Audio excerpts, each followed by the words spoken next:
שמע ישראל, אדוני אלוהינו, אדוני אחד, ואהבת את אדוני אלוהיך בכל לבבך ובכל נפשך ובכל מאודיך. והיו הדברים האלה אשר אנוכי מצווך היום על לבביך, ושיננתם לבניך ודיברת בם בשבתך בביתך ובלכתך בדרך ובשוכבך ובקומך, וקשרתם לאות על ידיך, והיו לטוטפות בין עיניך, וכתבתם על מזוזות ביתך ובשעריך.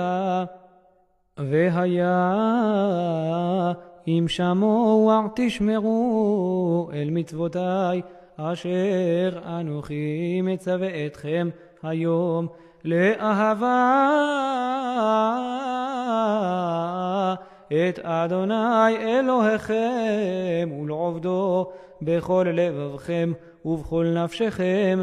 ונתתי מטר ארצכם בעתו יורה ומלקוש, ואספת דגניך ותירושך ויצהריך, ונתתי עשב בשדך לבהמתך, ואכלת וסברת, הישמרו לכם פן יפתה לבבכם, וסרתם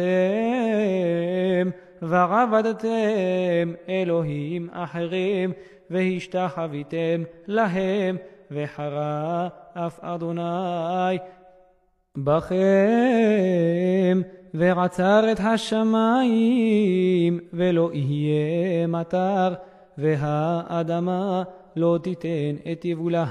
ועבדתם מהרה מעל הארץ הטובה אשר אדוני נותן לכם, ושמתם את דברי אלה על לבבכם ועל נפשכם, וקשרתם אותם לאות על ידכם, והיו לטוטפות בין עיניכם, ולימדתם אותם את בניכם לדבר בם בשבתך בביתך ובלכתך בדרך ובשוכבך ובקומך, וכתבתם על מזוזות ביתך ובשעריך, למען ירבו ימיכם וימי בניכם על האדמה אשר נשבע אדוני לאבותיכם לתת להם כימי השמיים על הארץ.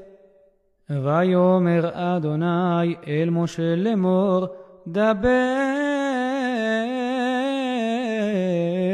אל בני ישראל ואמרת עליהם, ועשו להם ציצית על כנפי בגדיהם לדורותם, ונתנו על ציצית הכנף פתיל תכלת, והיה לכם לציצית וראיתם אותו, וזכרתם את כל מצוות אדוני ועשיתם אותם, ולא תטורו אחרי לבבכם ואחרי עיניכם אשר אתם זונים אחריהם, למען תזכרו ועשיתם את כל מצוותי, והייתם קדושים לאלוהיכם.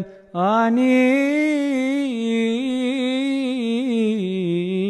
אדוני אלוהיכם אשר הוצאתי אתכם מארץ מצרים להיות לכם לאלוהים. אני אדוני אלוהיכם.